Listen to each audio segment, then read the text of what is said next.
คำอวยพรทรัพย์บ่เป็นแก่นสารแบบที่สี่เพิ่นว่าเงินคำแก้วพลอยนี้ปีทุนลาโลกหากสมมุติไว้เฮาใส่กะว่าดีเฮามีเฮือนมีเหล่าเซาปูนหรือไม่แกน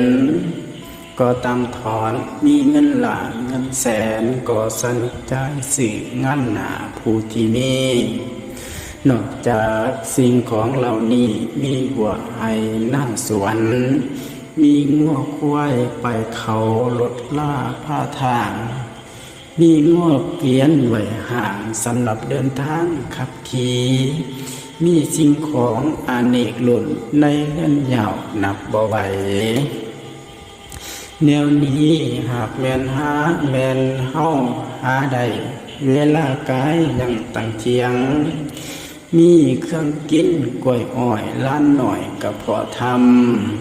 ำแม่นว่าเขาแลน้ำทุกสิ่งสารพัดจัดเอาเป็นสิ่งของมีทรัพย์สินทั้งนั้น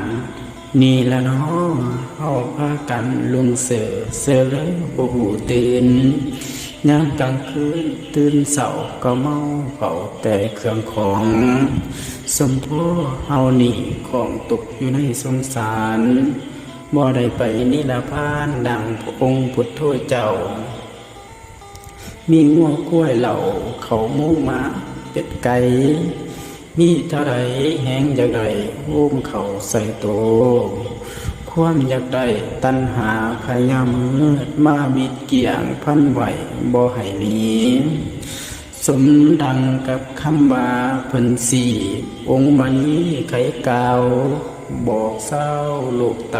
เตือนไว้คู่สุคนอันมีภาษิตสันนั่นหันมาฟังเด้อพวกพ่อใหญ่แม่ใหญ่คือเพิ่นว่าตัณหาหักลูกคือเสือกผูกคอพันตัณหาหักเมียเหมือนดังป้อผูกศอกไว้ตัณหาหักสมบัติเขาของนั่นเหมือนดังปอกมาสุกตีนองค์มณีไขกาวถูกต้องแล้วให้เฮาเนาะพ่อใหญ่แม่ใหญ่หักแต่สิ่งของบ่ให้ไปทางไหนคือดังเสียกผูกข้าไว้ของอยู่ระหว่างตีนทรัพย์สินทั้งหมดนี้ทุกอย่างมันบ่แม่นของตัวเพียงเป็นของหยิบยืมสิ่งของมาใส่เท่านั้นให้เฮามาท่านไว้ท่านไปจังสิแม่นเด้อพวกพ่อใหญ่แม่ใหญ่จังสิได้แล่นขึ้นสู่เมืองฟังฟ้าสวรรค์แดนภูมิไต่เพื่องเด้อ